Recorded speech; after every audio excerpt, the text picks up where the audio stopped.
Welcome everybody. It's time for this week's Kidlit Distancing Social. I am John Bard, one of the owners of Children's Book Insider, and even though it says Laura Backus beneath me, but Laura will be here in just a minute, and she's going to be welcoming in a really interesting guest with a topic that I think you're going to find fascinating and very, very useful for your writing career. So before we do that, for those of you who are brand new to us, we have been publishing Children's Book Insider for 30 years. 30th anniversary issue is in May. It is a monthly newsletter for children's book writers. And we have a list that you can get on so that you can stay abreast of all of our topics for the Kidlit Distancing Social, and also get the replay links and find out when other cool stuff is happening. So if you are not on our list and you would like to be, we even have a bribe for you. We call it, or you look at it as a gift. It's called the Ultimate Children's Writing Cheat Sheet. And as you can see what's listed on the screen, it is really a comprehensive guide that takes 30 years of our best advice and puts it into one really condensed ebook. Tons of information. You're going to be using it again and again and again. Totally free. It's our gift to you. Just go to writeforkids.org/ultimate-cheat sheet.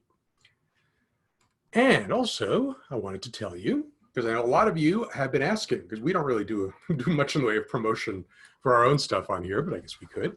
As I mentioned, we publish Children's Book Insider every month. We've been doing it for 30 years. It is, I think, the best resource there is if you are an aspiring or working children's book writer. Melissa just signed up for it. Thank you.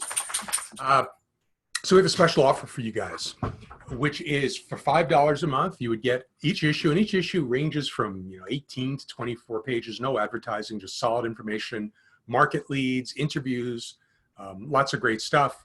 Also, we have what are called the Above the Slush Pile codes, and if you look on this issue that's in the little box there with the bear, that particular month was Doubleday. So we get sometimes really big publishers, small publishers, literary agents.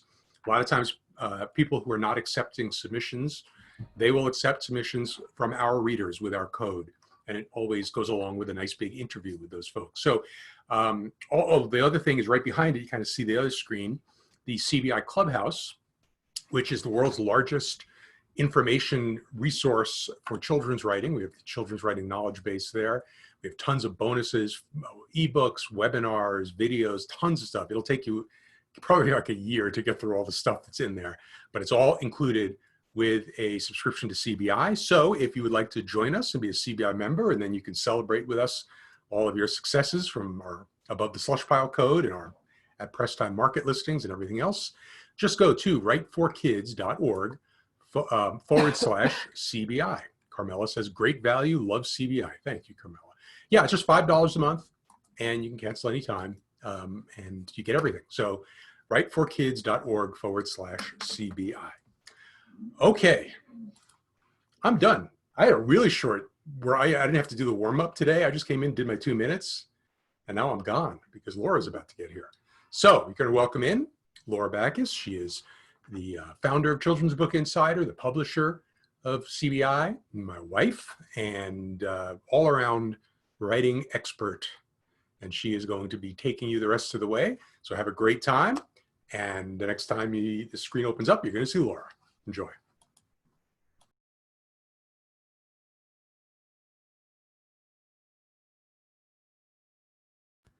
Okay, I'm coming to you from somewhere cool. So, hang on, turn on my camera and stop sharing. Here we go. So, hello. So you get to guess where I am today. And some of you are going to get this probably right away. Where is this? I am at some literary landmark somewhere in the world. And you can put it, yeah, I knew some of you were going to get this immediately. Immediately. I'm going to wait a minute and see how many of you get it. Yeah, this was an easy one. I knew it would be. But hey, it's cool. I just loved looking at pictures. It is the Globe Theatre, Shakespeare's Globe Theatre in London. So let's go back to, where's my slides? There they are. Okay, so Shakespeare's Globe Theatre in London. I've been to London. I've never actually been in the Globe Theatre, but that is on my list for the next time we go. So it was originally built in 1599 by Shakespeare's company, the Lord Chamberlain's Men, the original. This is a reproduction that we're looking at. It was destroyed by fire in 1613. Then it was rebuilt on the same site in 1614 and closed by an ordinance in 1642. I imagine it was falling apart. So this modern reconstruction, which is named Shakespeare's Globe Theatre instead of just the Globe Theatre, opened in 1997, and it's only about 750 feet from the original location. And here's a cool thing I learned today. By the way, this picture on the right is, there was a performance during the winter and it was snowing. So it was kind of like they were in a snow globe, which I thought was very cool. Something I learned today is that, you know, even though the theater is closed right now due to coronavirus, they have a YouTube channel. Globe Theatre has its own YouTube channel, and they are broadcasting for free videos of past performances at the Globe Theatre, which is very cool. So you can go there and watch them, which I love. So I just really want to go check this out next time we are in London, because it's just so cool. Oh, Susan said she attended a performance there years ago. I bet that was really memorable. I just think that would be very, very cool. Some of you others had comments. Oh, Royal Shakespeare Theatre in Stratford. I think that's different. I'm not sure. There were several theaters right in that same area. So anyway, I knew that would be easy for you, but I wanted to give you an easy one today. So that's where I was today, virtually. And we want to know, where in the world are you? So amongst your travels, or maybe you live near a really cool literary landmark, we would love it if you would take a picture. And if there's a plaque or a sign that identifies it, keep that out of the picture so that we have to guess, and send it to us. You can send me an email with a brief description of where you were and permission to use your photo on the Kidlit Distancing Social, and attach the photo as a JPEG, or send us a link if it's somewhere up on, online that we can download it. And we will feature you in a future Distancing Social, Kidlit Distancing Social, in our Where in the World section. So I would love to see that. So please, and it doesn't even have to be a really famous literary landmark. It can be a little thing. It can be, a plaque somewhere, a bench that some famous author liked to sit on and write, or a coffee shop, or, it could be anything like that. So send us your pictures. We would love to see where you are in the world. Okay, I get to do my celebrates. I love this part. This is where we celebrate the successes of you.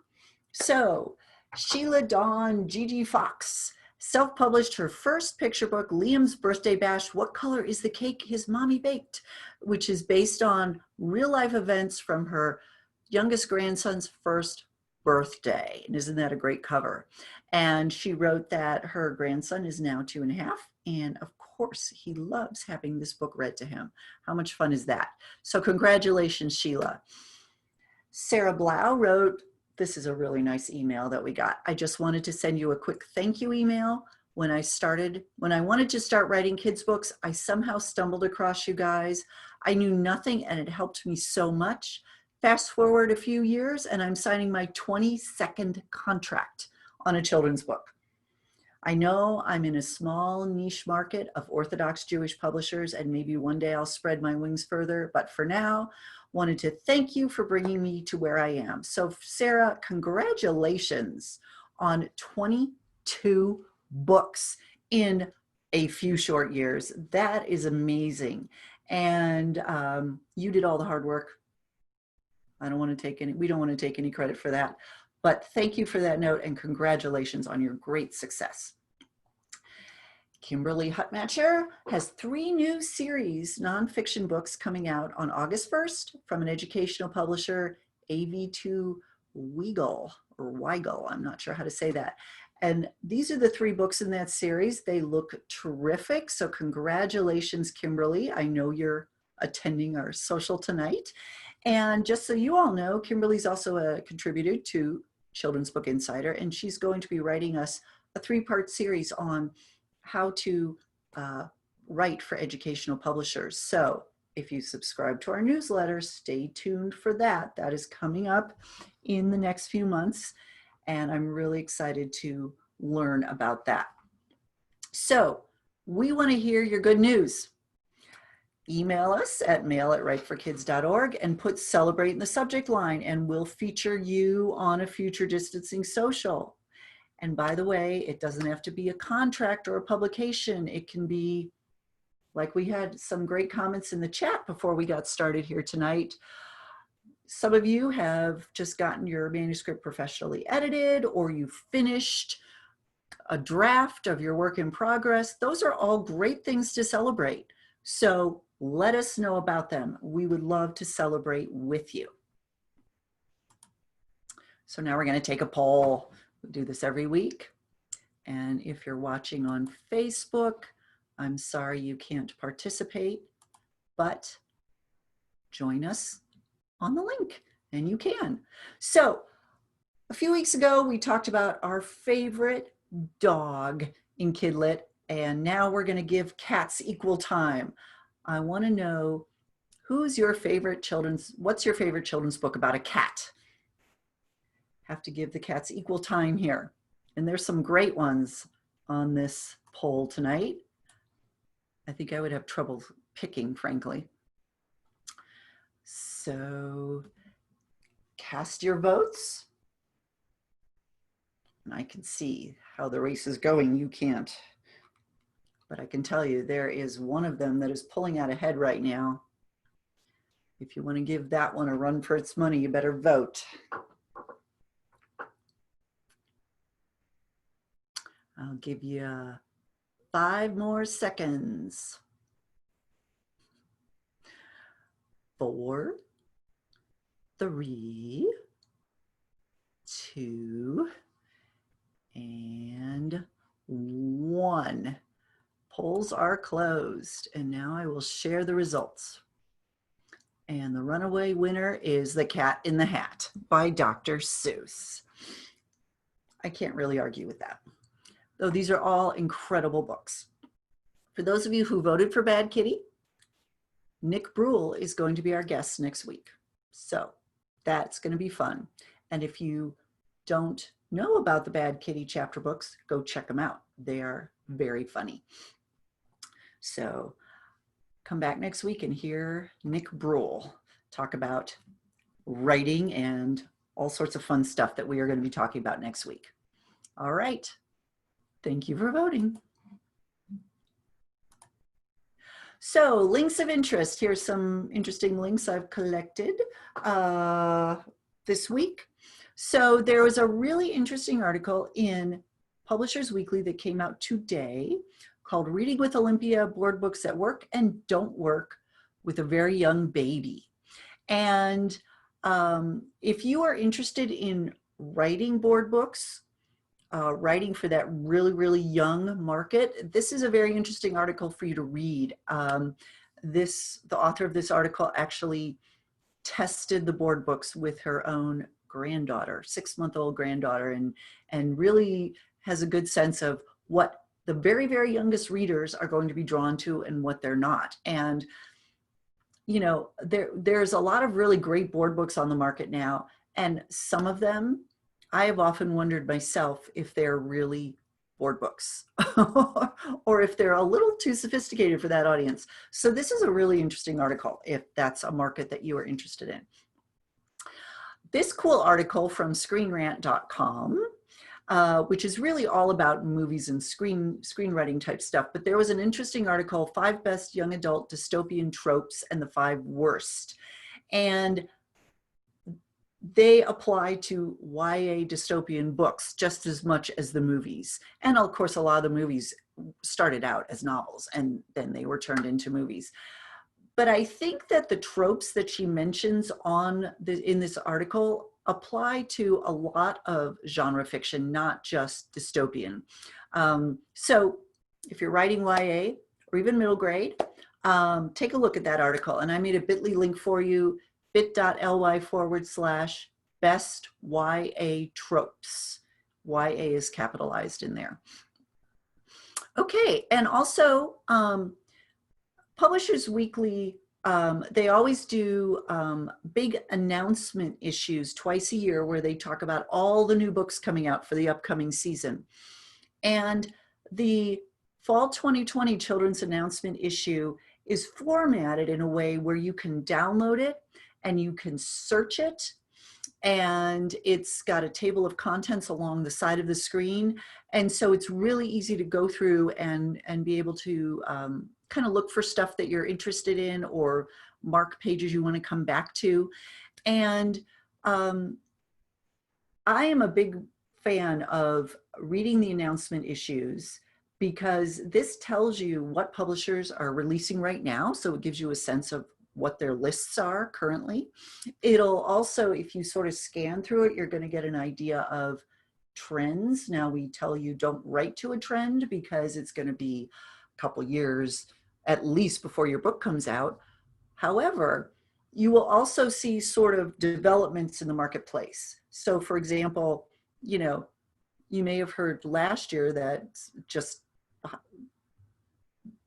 example off the top of my head that maybe, you know, YA, contemporary YA was really hot. And then if you look at PW, you might realize that there's a ton of YA in it, but not as many new contemporary middle grades. So you might think, okay, so there's an area that probably a year from now, publishers might be looking for because they need to fill this gap in the market. So it helps you with your market analysis to not only kind of target maybe what you want to write, but also how you're going to submit. So this is all great information for you as a writer. I made a bit.ly link, bit.ly/fall announcements. And it's just a really great formatted resource for you. As I tell you every week, Publishers Weekly is the big trade magazine that is normally very expensive to subscribe to. They are making all their digital content free right now. So you can go to publishersweekly.com, sign up, you'll get it right in your inbox every week. Really cool. Okay, let's talk to my guest, PJ. So PJ McIlvane, oh no, my iPad died. PJ, I had all your wonderful accomplishments on here that I wanted to introduce. So hang on. Okay. She's a very prolific Kidlit writer, author, screenwriter, and journalist. And she recently sold a picture book called Dragon Roar to McLaren Cochrane Publishing, and her debut picture book, Little Lena and the Big Table, which we see right there on our screen, was published last year by Big Belly Book Company. So that's exciting. In addition, this is a fun fact that I really love learning about PJ. Her critically acclaimed Showtime original family movie, My Horrible Year, with Mimi Rogers, Karen Allen, and Eric Stoltz, was nominated for a Daytime Emmy. And you can still find it probably on YouTube. So that's really cool. And she's a regular contributor to Children's Book Insider. She does all of our great featured interviews with authors and finds some really great authors to present to you with some very informative interviews. And she is co-host of PB Pitch, the premier Twitter pitch party for picture book creators. And she's represented by Heather Cashman of Storm Literary, who she found through a Twitter pitch party. So PJ, come on, turn on your camera and microphone. and we will chat. There you are. I'm going to stop sharing my screen so we can see you. Hello. Hello, everybody. Thank you for having me. Yeah, thanks for being here. This is great. Well, a lot of people are very excited about this topic. So let's dive right in here. First of all, for those who might not know what a Twitter pitch party is, can you give us a little bit of an overview of what it is and how they work? Sure. I'll give you an example of what we do with PB Pitch. We run it about 3 times a year, usually in the winter, the spring, and the fall. It's usually between 8 to 8 Eastern Standard Time, and within that time period, you pitch your book in a short, snappy tweet that will get an editor or an agent to say, yes, I like it. They click on the little heart, and then that means they would like to see more, and you take it from there. And at least you begin a dialogue between the editor, agent, and the writer. That's terrific. That's terrific. So this is an opportunity. I imagine some of the editors or agents who participate in these might otherwise be closed to unsolicited submissions. So is this an opportunity to maybe make contact with some of those people? It is. It's to open up a dialogue. Now, usually when an agent is interested in getting a submission, they will also put how to send a submission. They will usually tweet, if I've liked your pitch, please send it to me. It usually could be through an email, could be a query. With the editors, sometimes it's a little bit more tricky. Usually editors for the big 5 or bigger houses are usually closed to submissions. Now, the same thing applies. If an editor really likes your pitch, they may say, give the details of how to contact them, or they may contact you privately in a direct message, or as it happened in my case, when I was pitching my middle grade novel, I didn't have an agent at that time, but they said, look, we like your pitch. When you do get an agent, give them our information. And at that point, we can start a dialogue there as well. So there are a number of ways of doing it. That's very exciting. So let's talk about the pitch itself. It's short. You have, is it 280 characters? Yeah, now it's 280 characters. Okay, which is not a whole lot. It's better than what it was before, that's for sure. Yeah. So what needs to go in that pitch? What should you focus on? For me, it's almost like an elevator pitch. What would make somebody want to read this book, but not only read this book, but invest in it emotionally and financially? Because let's face it, you can have a great idea, you can have a great book, but if it's too niche of a market or not accessible, it's really not going to appeal to an agent who has to pitch it to an editor, to the editor who has to bring it to acquisitions, and it has to go up the chain. So in the pitch, I always say make it snappy, make it short, and make it sizzle. So what are some of the things that would make it sizzle? So for example, if you're writing a humorous picture book, do you want your pitch to be humorous as well? Do you want it to convey the tone of the story? Exactly. If you have a humorous pitch, you need to convey that it is humorous. Make it fun. Make it something you would laugh at. If you're conversely, if you're doing a serious book, then your tone would be according. Be more serious. But yes, you need to convey what the book is about. And there's controversy. I'm not going to say controversy, but everybody does it differently. There's no one way. There's no magic bullet. What works for one book may not work for another book.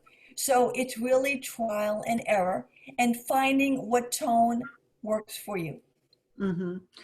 And I'm guessing here, I'm trying to put myself in the place of like the editor or the agent reading these, highlighting sort of the unique aspect of your story, what's either the hook of your premise or the unique way you're telling the story, that kind of thing is probably the kind of thing that you want to bring out in the pitch so Yes. that it really stands out, as opposed to just saying, we're going to close the chat box here, as opposed to just saying it's a bedtime story for ages, 3 to 5. We've got a lot of bedtime stories for ages 3 to 5. So so you don't really want to necessarily waste your words on that. You want to really pull out what's unique in the book. Exactly. You can have 100 writers and they will give a premise, and each writer will do it differently. So you need to bring out what is unique and special about your book. Whatever that is. If it's an elephant trying to roller skate, or a dragon who's lost his roar, or a little girl who's trying to find her way to the big table, what makes your story stand out? Is it necessary now, of course, if you have a very, okay, let me start my question over here. Are most pitch parties targeted to one kind of book? So there'll be just picture books or just middle grade, that kind of thing. Is that typical of a pitch party? I'm not going to say it's typical. In our case, we decided to only do picture books. Now that can encompass a chapter book. It could encompass maybe something a little bit, but usually it's just for us picture books. Now, other picture parties encompass everything. For example, the very popular PitMad, that's everything. That's picture books, young adult, middle grade, and it's fast and furious. I mean, sometimes they will get, it's not sometimes, usually they get hundreds, thousands of tweets. So to capture the attention, but yeah, in our case, we decided to only do picture books. But there are some for science fiction. There are some strictly for more religious tone. It runs the gamut. But some of the larger pitch parties like PitMad, they encompass everything. So if you're in like a PitMad where it's all kinds of books, you have to use part of your words to tell the age group or the genre that you're writing, that your book is. Exactly. You have sometimes people say the title. Sometimes people will compare it to another book, maybe a bestseller or maybe a beloved children's novel. They may put the word count. They absolutely have to put what the genre is. And there are hashtags, so it's condensed. For example, if you have an historical fiction, you're not going to write out historical fiction. You would just use HF. And there's a glossary that we have at www.dvpitcom that gives you an idea of what terms to use. Because remember, you want to describe it in as few words as possible and letters, consonants, so you pack as much in as you can. Okay, so that's great. So I imagine there'll be instructions for whatever pitch party you're attending that give these specific abbreviations for the genres and that kind of thing. Exactly. Okay, great. Is it necessary to give, I'm trying to think of what people really need to leave out of their pitch that's not necessary. You don't have to mention the setting unless it's an important part of understanding the story. Exactly. The age of the main character is probably not as important. If, we know if it's a middle grade book, the character is going to be in a certain age range, right? That kind of thing. So you're really focusing on the unique aspect of your book and its hook, or maybe your unique style. If it's in rhyme, if you're writing it in rhyme, say, or a novel in verse, is that important to put into the pitch? It is for those particular things, yes. Put rhyming or novel, yes. Okay. Because that's different. Okay. And some editors and agents, to be honest, do not want rhyming books. For whatever reason, I've heard said that it's harder to translate into other countries, into other languages. And that's one reason why but again, you have some great rhyming books that sell. Sure. And again, it depends on the agent, what they're looking for to fill their list. Same thing as with the publisher. Okay, great.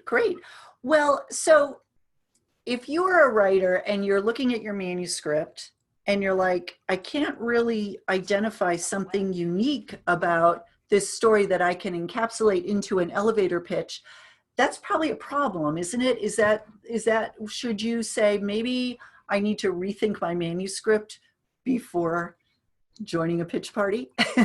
We have a saying in screenwriting, if you really can't condense your story into 2 or 3 sentences, then you may have a problem with the fundamentals. So if you really struggle, maybe go back to the basics and really check it out and look it over. But again, before we have our pitch parties, we're always open to helping people. There are groups, writing groups that will have dedicated right before a pitch party. They'll say, look, I need help. Facebook, Twitter, they'll put the pitch up and we can hone it with you. And me and my co-hosts, Debbie, we're very happy to do that. Great. Well, that's really wonderful to know. So if you have, is it important that your manuscript be really submission ready before you participate in a pitch party? I say yes, and to have at least 3 pitch perfect manuscripts. Now, the caveat is nothing is ever pitch perfect, because once you sell it, it will undergo more revisions, more drafts. But I would say get it as perfect as you are comfortable with, and take a leap into the universe and see what happens. True. And then is there a certain time frame that you need to contact the agents or the editors who liked your work? If you want to say, you know what, I really want to do one more revision pass before submitting it, is that okay? The agents say, send us your best work. If it takes a week, a month, 2 months, don't slapdash something off I know it's exciting to get a like. I've been there. And you say, oh, I got to send it to them right away. But take a pause. Look it over again. If it takes a day or a couple of days or a week or 2, that's better than sending something which immediately you get a pass on. So I say, wait. Yeah, because this is your one shot with this manuscript, and you want it to be as good as it can be. It's your first impression, Sure. right? Sure. Your book is the impression of you, and you want to get it off on the right foot. It's your baby. You don't want to send your baby off into the worove half naked. You want it to be fully clothed. So absolutely. It's not you. They will wait. Trust me. They have other things to do. They are not waiting at the computer breathlessly waiting for your submission. When they get it, they will be happy to review it. Absolutely. So we've got some great questions here. I'm going to just start handing them over to you. Do you include the book title in the pitch? I always did, because I would always come up with a pithy title, like Lena in the Big Table. But again, if the title tells the story, I would include it. To me, that's always an important part. And it's a hook. If you have a great title, we had one editor who bit on a book immediately. I mean, literally, the lady sent the story in an hour later. The editor called her, we're taking it to acquisitions right away. I want this book. And it was basically based on the title. So I would say, put in the title. All right. Are there pitch parties for nonfiction as well? I do not know of any for nonfiction as well, but usually in the bigger pitch party, and even our party, we will take nonfiction picture book. You would put nonfiction. Nonfiction. And remember, biographies are very big, even a special picture book. Yeah, it's a big part of the publisher's list. Right. Well, very often I know with nonfiction, the title is so important, and a great nonfiction title really just tells you what the book is right there in the title. Okay, great. Beth asks, is there any concern about someone stealing ideas when you're putting your book info out on such a public platform? We get this question every time we have a pitch party, and this is what I say. If you're really afraid of people stealing your work, don't participate. I've never, in the time we've been doing pitch parties, I've never had anybody say, hey, somebody stole my book and now it's being published. We have parallel development. I mean, ideas are a dime a dozen. It's really how you execute it. We do have some people who participate in our pitch party who, after a couple of days, will go back and delete their tweet to protect themselves. Usually I wouldn't do that, because sometimes you might have an editor, an agent looking at the feed a week or 2 later, and they see, and they will reach out. So myself, I never worried about it. It was never a top priority with me. Right. And you know, the idea itself, the broad idea is not even copyrightable. It's the specific embodiment of that idea. And in 280 characters, I think it would be difficult to have it be so specific that someone else would write exactly the same book that you're writing. You know? Exactly. You hit it right on the nail. Yeah. So I've had a couple questions about how you go about finding pitch parties, especially something specific like faith-based picture books. If there's a particular genre you're writing in, searching online is simply Googling keywords. Yeah. Is that? Google pitch parties, and there are some bloggers who have whole lists. They update it every year, and there are always new pitch parties, and there are always some dropping out. But yeah, Google, and you'll find them. Right. And I imagine, you know, like your website for the Twitter pitch party, can you give us the URL again, please? It's www.pbpitch.com. pbpitch.com. So if you go on there, is there a way to get notices for upcoming parties, or do you just need to check back? You can check. We're always saying on Twitter when the next one is. We have a schedule at our website. We have tips. We have everything. You'll find it there at the website. Terrific. And probably a good idea is, Sheila asked this question and said, you know, I'm not a Twitter regular, so how do I find out? Probably you want to find the regular pitch parties that you want to follow and then follow them on Twitter, and then you will start seeing, I imagine, the announcements of when the next one is coming up as well. Is that another good way of doing it? Yep. And there's also one way to do it on Twitter. You could do #MSWL. And usually you will find a lot of info there from agents, editors, and upcoming pitch parties. MSWL for manuscript wish list. Yep. Great idea. Great idea. Okay, so I had a lot of these questions about how do we know when a pitch party is happening, and the hours are very important. You know, you have to pitch within a certain time frame, Right? correct? Right. I mean, yours runs pretty much all day. 8 a.m. to 8 p.m. Eastern Standard Time. That usually seems to be the standard time. Some of them are a little bit shorter, but we found 8 a.m. and it's Eastern Standard Time. And remember, you can go on TweetDeck or any number of other platforms and schedule your tweets in advance. We get so many times people will say, I wanted to pitch, but I forgot the time. Do it in advance. Practice pitch. Practice on your brother, the cat. And then write it. Always write it first. And then you can see if you have the characters. Because if you have too many characters, your tweet won't send. That's right. So practice the tweet beforehand on a Word document. Even on your phone, practice.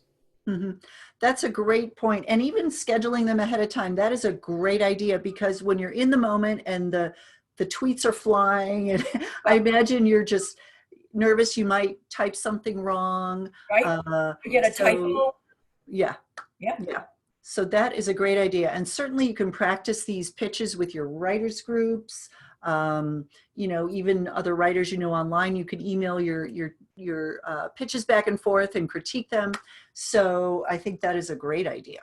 And also, if you schedule in advance, let's say your first tweet of the day doesn't get that much attention.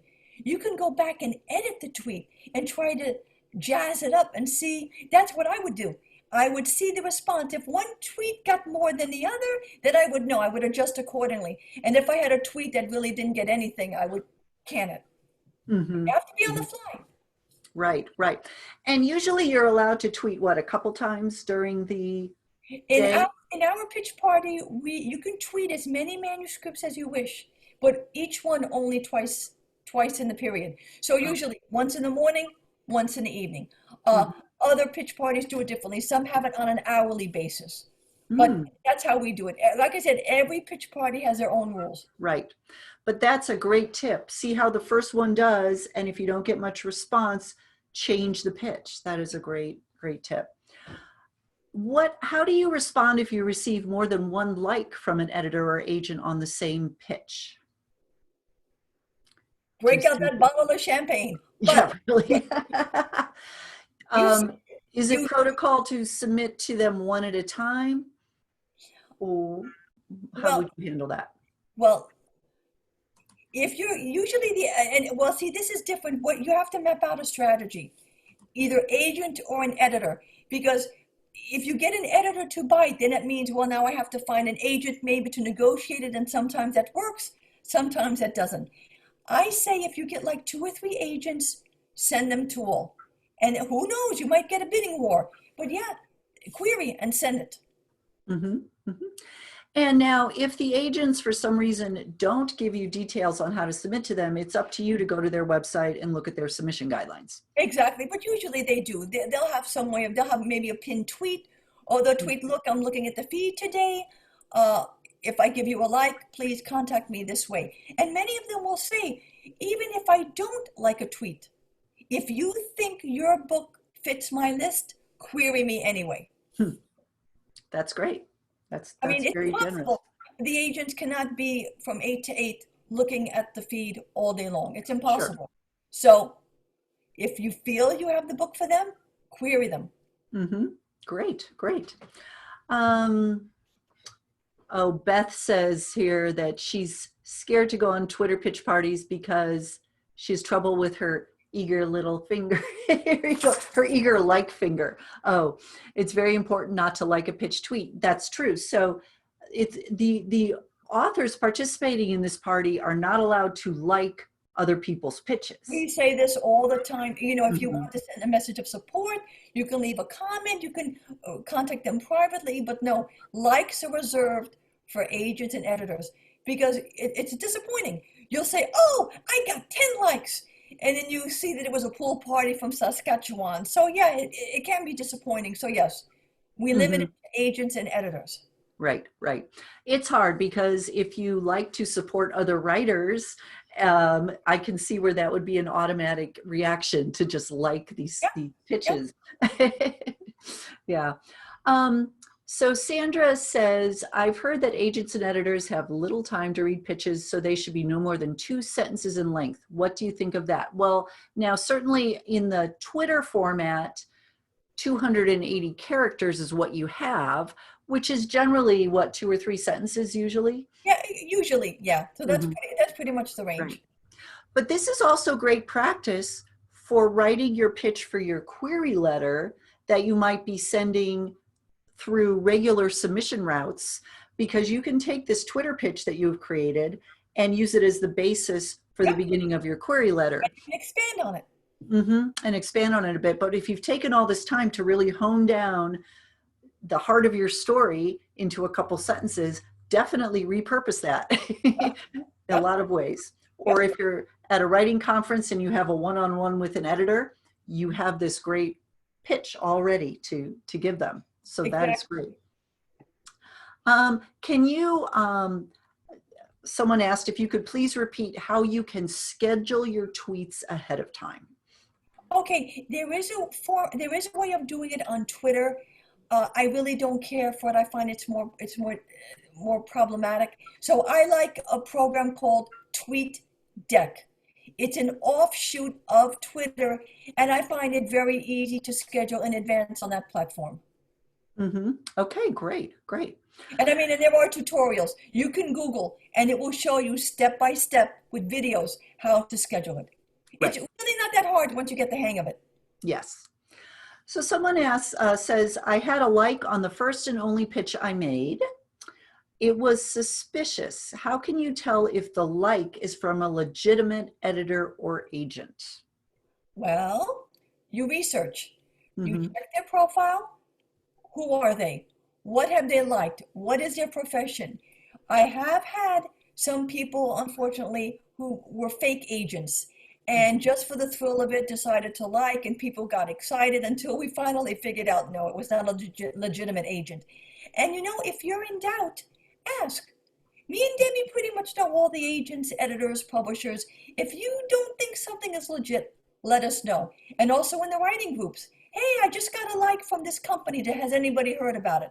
You may get good feedback. You may get bad feedback, but ask. That's a great tip. And yes, you can go ahead and then you'll see the name. You could go ahead and research that person online and make sure they're legit. They're, you know, that's their Twitter handle, etc. Right, because just because you got a like doesn't mean you have to submit. If Mhm. you're not comfortable, you don't have to. You're in charge. Absolutely. Absolutely. So I have some questions here that I think we've already covered. Um, are the rules posted on how many pitches a day? As PJ said, that depends on, you know, each pitch party is a little bit different, but they will all have their Yeah, rules they all have clearly rules. posted. Mm-hmm. Mm-hmm. And yeah, Melva asked if you have multiple manuscripts, can you do 2 pitches for each? On your pitch party, yes, you can Yes, on you the can. PB Yep. pitch. Mm-hmm. But again, check the rules for whatever pitch party you happen to be Right. We don't participating limit it. If you have 10 manuscripts and you feel they're pitch ready, pitch them. in. Mm-hmm. But Okay. each one only twice. Yes. Someone asked here if you have examples of good pitches. Do you remember your pitch for your picture book that got you your agent? Well, this is the funny part. My agent bid not on a picture book, but on a middle grade novel. Oh, okay. Yep, so that was a little bit different. Now, I believe at dvpitcom we have examples. We did an article of winning pitches. So the article is there. You can see it there. Terrific, terrific. That's great. And, Because and also on Twitter, you can do a search. You could put in the hashtag PBPitch, go back to our last event, which was in June, I believe, and you can go back and look at the pitches that were there. that's great. I'm so glad that you keep those up so people can really see those examples because that's so important. Yep. Okay. I think we're through all the questions. I did want to share, I have one extra slide that has a couple things on it that I figured I would share with you all while we're here. So here is the pbpitch.com. That's the one that PJ has co-founded. Pitchwars.org is a mentoring program where that you might be interested in. So you can go check that out. The mentor helps edit their mentee's pitch for the contest. So that is really great. dvpit.com is a biannual Twitter pitching event for self-identifying historically marginalized authors and illustrators. And then Kidlit 411 is a terrific website. A lot of you are also familiar with their Kidlit 411 Facebook group, but they are terrific at spreading the word also about upcoming pitch parties. So those are a few resources that might help you out for keeping track of what's happening in the Twitter pitch party world. Here's an interesting question from Sandra. Do you have any data that show how many liked pitches result in actual agenting? I don't know if you would be able to collect that. People would have to tell you. We always say to people, if you make a deal, let us know, because at www.pbpitch.com, we do have our success page. So we're very happy to list the deals we've made, and we have made quite a few deals. So you can see, you know, our successes. Now, to be honest, we're not as big an event as, let's say, Pitman, which is an offshoot of pitchwars.org. And also Picture Books is more of a specialized area. Sure. So we're not going to get, you know, 50, 60 agents coming to our event. But we feel we're very happy with the deals we've made, and I think our authors are pretty happy too. I think so. And when you say the deals we've made, you're not actually negotiating anything. Absolutely not. We don't take anything. It's free. We do this as a labor of love. We want to give back to the community because we've all been there. We all started out the same way, behind our computer screen, just hoping that somebody would like our work. So anything we can do to make it easier and use our knowledge and expertise to help other writers, we're happy to do so for free. We don't take anything, but we do like to boast when somebody says, hey, I made a deal off of PB Pitch. Of course, of course. That's great. So someone asked if you can expand on this dvpit.com a little more about what this is about. So it's specifically for own voices, authors and illustrators. Do you know as far as age range, are they looking at all different kinds of books? In that one, yes, I've participated in DVPIT. Yeah, they look for all books, picture books, chapter books, everything. But they do have specific days. I think they break it down. One day is young adult, one day is picture book. So they do break it down. I think it's over a 2-day period, but they break it down a little bit more. Okay, great. That's great. And Beth just gave us a great tip here in the Q&A box. She says, a great way to practice pitches is a feature on Wednesdays on Susanna Leonard Hill's blog. And she doesn't have the URL, but Google Susanna Leonard Hill and find her pitch series. So that's great. That happens on Wednesdays. So that's really great information on practicing your pitch. Susanna Leonard Hill. I'll have to look that up. And then Dolores asked, if you are also an illustrator, can you include an illustration? Absolutely. One of the hottest trends right now in the Kidlit world are author illustrators. Many agents would love to sign more because, quite honestly, if they have the author who also does the illustrating, they don't have to share the commission. So if you can draw, that's wonderful. Me, I can draw a stick. So unfortunately, that's not an avenue for me, but if you are an artist illustrator, yes, by all means, pitch and include an illustration. Great. That's terrific. Isn't technology amazing? I mean, you know, we wouldn't be having this conversation, 10 years ago? It's just truly amazing.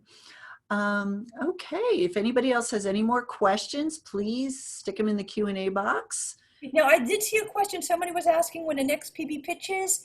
I'm terrible with dates, but I believe it's right before Halloween. It's going to be a Halloween jamboree. I believe October 27th, a Thursday, for whatever reason that sticks in my head, but it's going to be right before Halloween, and it's at the website. Terrific. So you have that much time to get your manuscript in shape. It's good fair warning there. So that's wonderful. And do let us know. I want to hear in my Celebrate feature, anybody who gets an agent from the PB Pitch Twitter party. We want to hear about that for sure, for sure. Well, this has been great, PJ. Thank you so much.